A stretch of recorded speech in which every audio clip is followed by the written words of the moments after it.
교회는 세상을 이기는 이기이다. 할렐루야. 우리는 이제 오늘 오전에 부활절을 맞이해서 부활이 순서대로 된다. 그런데 부활은 예수님이 첫 열매이고 주님이 강림할 때 그에 속한 자가 첫째 부활자가 되고 마지막 부활은 백보자 심판 때에 이루어진다.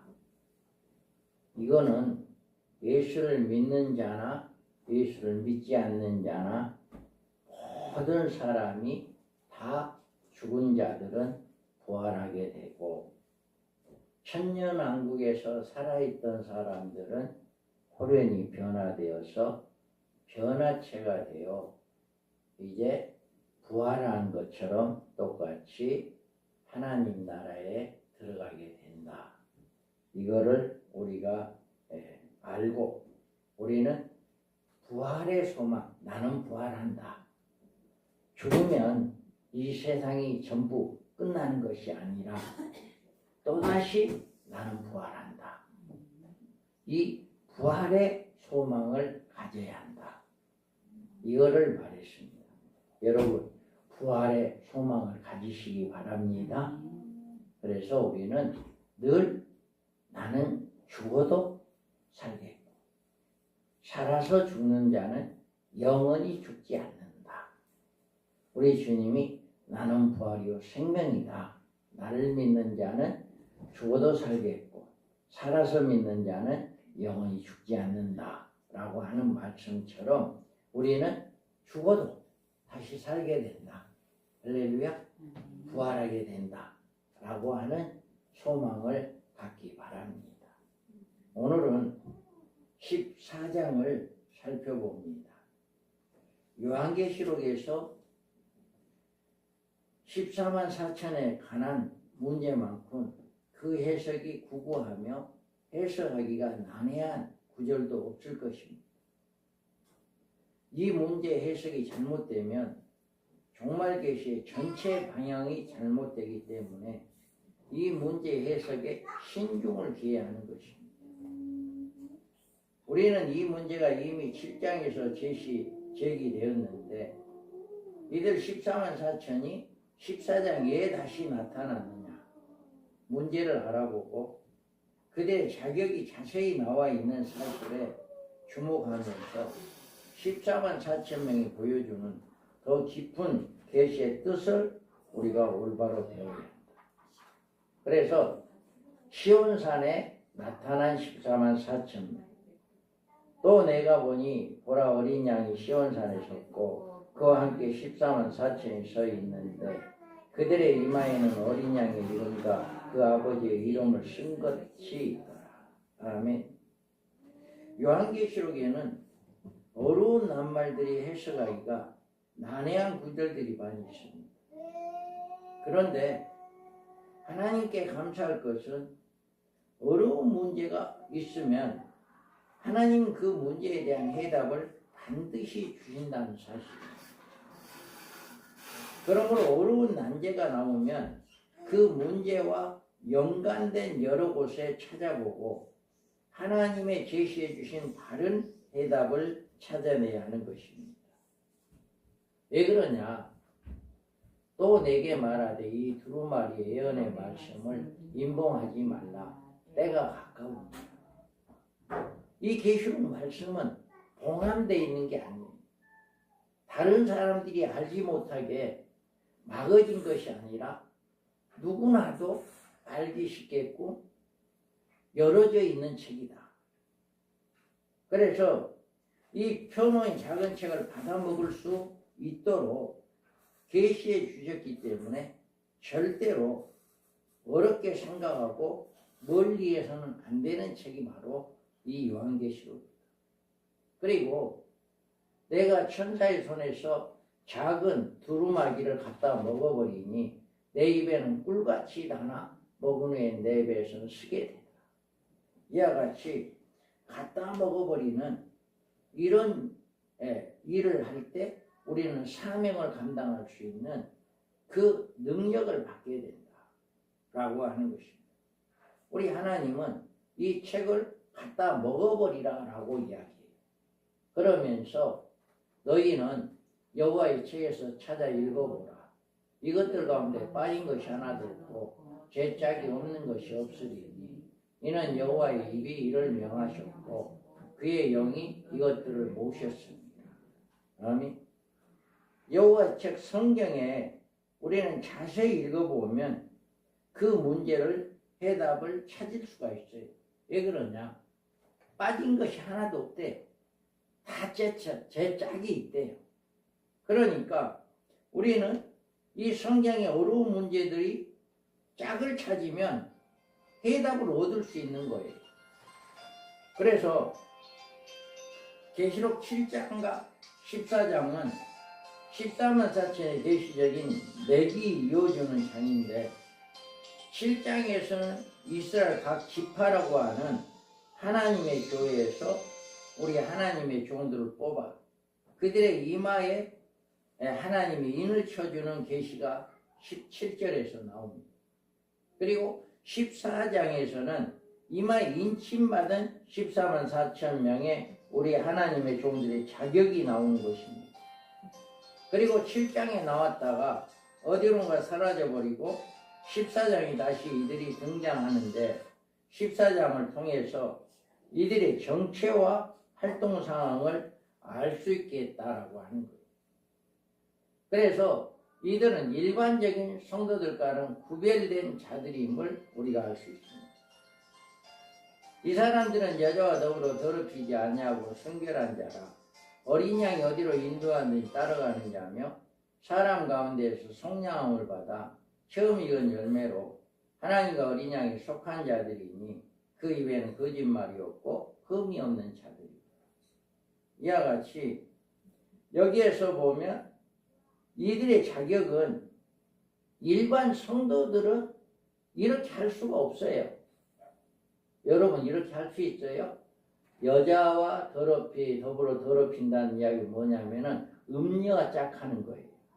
음녀, 이단들, 그리고 어린 양이 어디로 인도하는 따라가는 자는 성경에 나와 있는 말씀을 안요하면 안 돼요. 무조건 아멘하고 따라가야 해요. 할렐루야. 여러분 그럴 수 있어요? 여러분 성경 말씀에 내 뜻에 안 맞는다고 아니요 나 그거 못 지켜요. 그럴 때가 많이 있잖아요. 그리고 내 고집대로 내 생각대로 하잖아요. 성경이 이렇게 하라는데 그렇게 안 할 때가 많잖아요. 그런데 이런 사람들은 자격이 안 돼. 어린 양이 어디로 인도하는지 따라가는 자. 그냥 그 말씀이 내 뜻하고 맞지 않는다 할지라도 그냥 그대로 아멘하고 순종하고 따라가야 해요. 그리고 여기에서 속량함을 받아 처음 익은 열매다. 우리 오전에 주님이 재림할 때 그에 속한 자다. 첫째 부활자를 이야기했잖아요. 여기서 속량은 부활을 이야기합니다. 순교자. 여러분 순교자 안 된다면 이 자격 없어요. 나는 순교자가 돼야지 하는 그런 마음이 있고 순교자가 되어야 해요. 그리고 처음 익은 열매로 하나님과 어린 양에 속한 자들인데 그 입에는 거짓말이 없고 흠이 없는 자들이다. 이거 지키기 어렵잖아요. 거짓말이 없고 흠이 없다. 여러분 누구한테도 흠이 잡히면 안 돼. 이게 자격이에요. 그러니까 이게 일반 성도들은 이렇게 될 수 없어요. 이렇게 할 수도 없어요. 그래서 이와 같이 이렇게 보면 이 자격에 대해서 이렇게 잘 나오고 있습니다. 그래서 이 자격 5가지 우리는 이 5가지를 잘 지키는 그런 자들이어야만이 여기에서 나온 14만 4천의 자격자다라고 하는 거예요. 그런데 우리가 7장에 나타난 7장의 14만 4천 명을 구원의 총수다라고 한다. 유대인들은 7년 환란 중에 그들의 회복 기간을 지내고 있어야 할 것인데 어떻게 하늘의 시온산에 올라와서 어린 양과 함께 서 있으며 노래를 부르고 있는 것인가?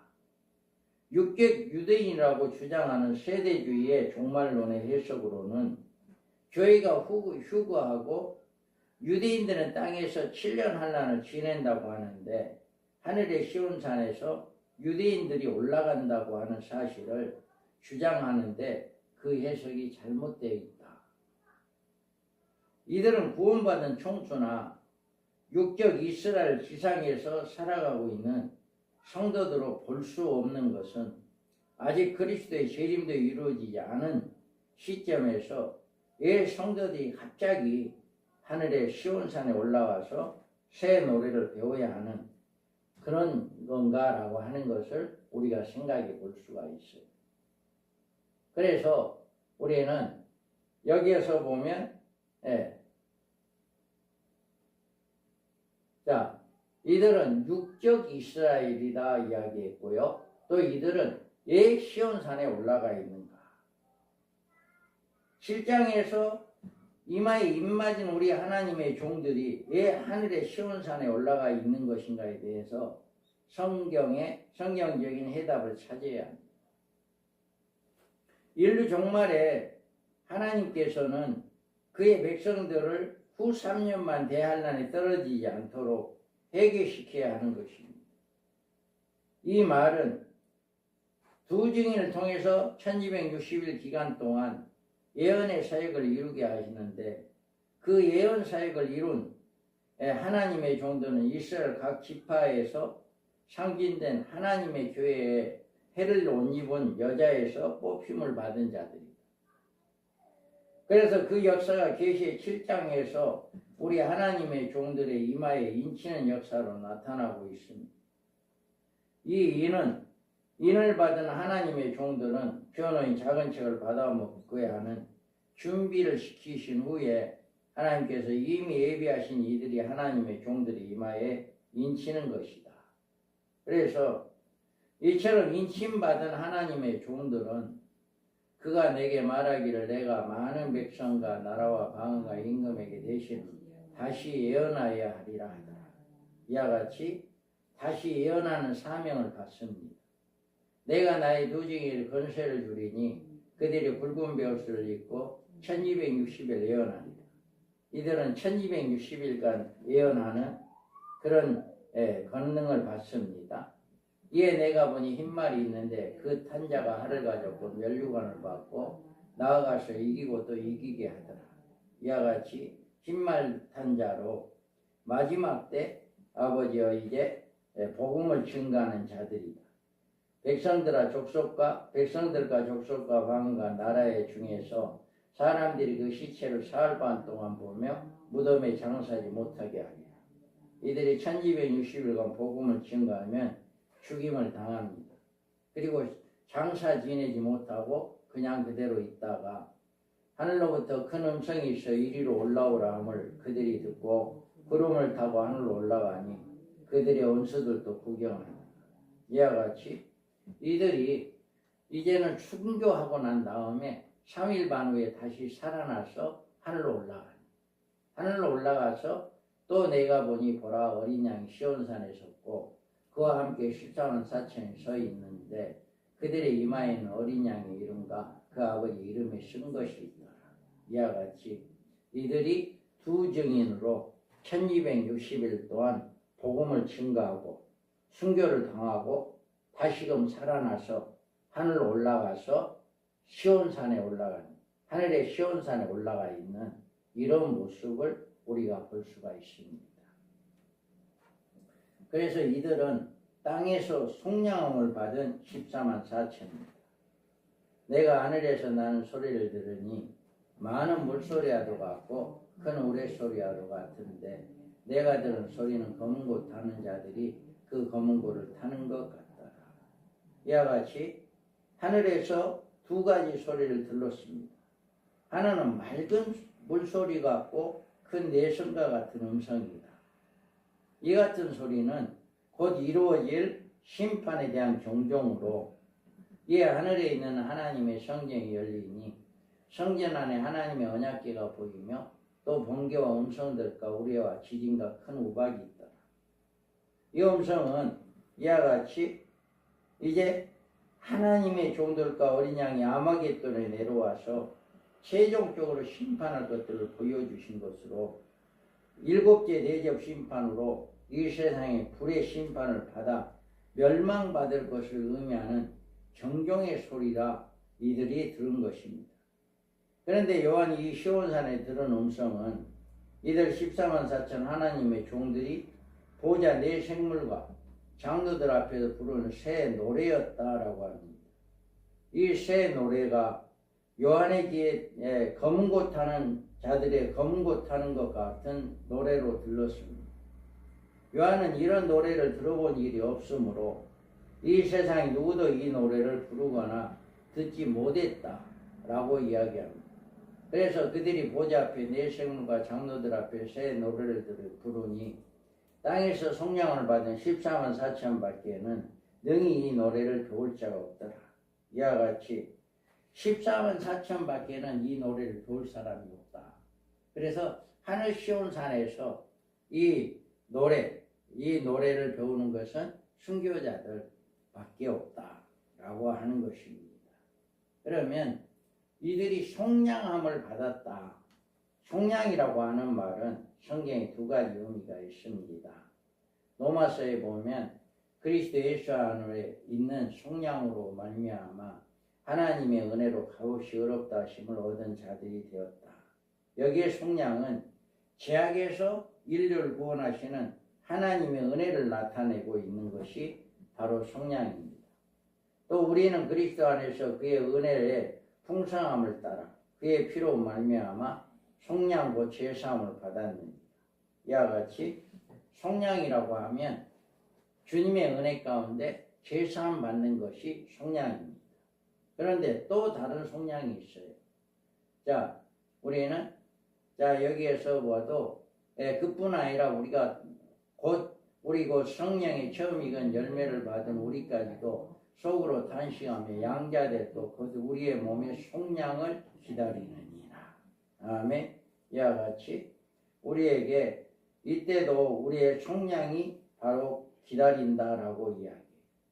이 속량은 분명히 영적 구속, 우리의 죄사함으로 오는 구원을 의미해 주는 말이 아니고, 우리는 이 말씀이 구원의 은혜는 이미 받은 사람들이 기다리고 있는 또 다른 속량 역시 그리스도의 최종적인 소망을 기다리는 부활을 의미합니다. 다시 여기에서 말한 속량은, 몸의 속량은 부활을 이야기합니다. 에베소 4장 30절에도 하나님의 성령에 근심하게 하지 말라. 그 안에서 너희가 구원의 날까지 인치심을 받았느니라.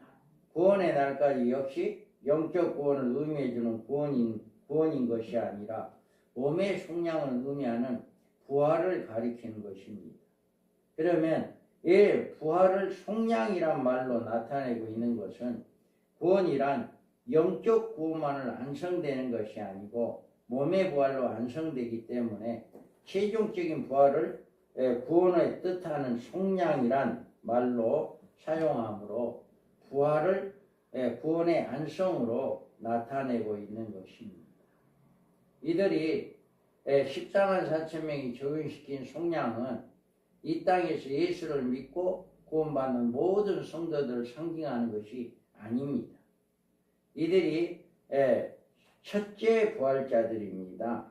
이들은 그래서 그들이 그 증언을 마칠 때 무적갱으로 올라오는 짐승이 그들과 더불어 전쟁을 일으켜 그들을 이기고 그들을 죽일 터인데, 아멘. 이와 같이 복음이 끝나고 나면 1260일간 복음이 끝나고 나면 이들이 죽습니다. 그리고 3일 반 후에 하나님께로부터 생기가 그들 속에 들어가며 그들이 발로 일어서니 구경하는 자들이 크게 두려워하더라. 이와 같이 3일 반에 이들이 살아납니다. 그리고 난 다음에 이들이 이제 하늘에 있는 군대들이 희고 깨끗한 세마포를 입고 백마를 타고 그를 따르더라. 이와 같이 이들이 하늘의 시온산에 올라가 있다가 주님이 재림할 때 주님과 함께 백마를 타고 내려오게 된다. 그래서 이들이 첫째 부활에 참여한 자들은 복이 있고 거룩하도다. 둘째 사망이 그들을 다스리는 권세가 없고 도리어 그들이 하나님과 그리스도의 제사장이 되어 1000년 동안 그리스도와 더불어 왕노릇하리라. 아멘. 이와 같이 이들에 대해서 14만 4천 이들이 왜 시온산에 가 있는가 라고 하는 것을 우리가 잘 살펴볼 수 있어요. 우리는 하늘에 올라간 후에 하늘 보좌에 있는 시온산에 서 있습니다. 그리고 어린 양도 그곳에 서 계십니다. 이제 얼마 후에 주의 재림을 알리는 주님의 호령과 천사장의 소리가 들려올 때, 그리고 하나님의 나팔이 울려 퍼질 때, 여섯째 대집을 유브라데 강에 쏟을 때 이들은 주님과 함께 하늘의 흰말을 타고 이 땅에 내려와서 이제 한 주님과 함께 심판하실 것이다.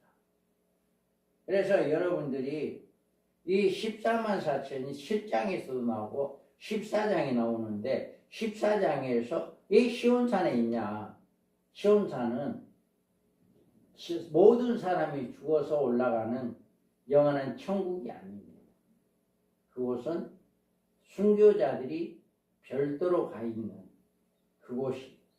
그래서 그곳에서 주님이 재림할 때 함께 내려올 수 있는 그곳이 바로 시온산이다. 이들은 이미 부활자들이기 때문에 죽은 사람들이 영원히 가 있는 그곳에 아니 가고 부활자들이 가 있는 시온산, 하늘의 시온산에서 하나님을 찬양하는 이들이다 라고 하는 것을 우리가 알 수가 있습니다. 그래서 우리는 이렇게 14만 4천 시온산에 있는 자들은 첫째 부활자들로 주님이 재림할 때 함께 군대를 백성으로 이제 백마를 타고 주님과 함께 내려올 것이다 라고 하는 것을 우리가 믿고, 우리는 반드시 앞으로 되어질 모든 일들은 이루어진다는 것을 여러분 꼭 기억하시고, 우리가 다시 오실 예수 그리스도를 맞이하는 우리는 그 소망, 그 믿음이 되는 여러분들 되기를 주님의 이름으로 축복합니다. 아멘. 거룩하신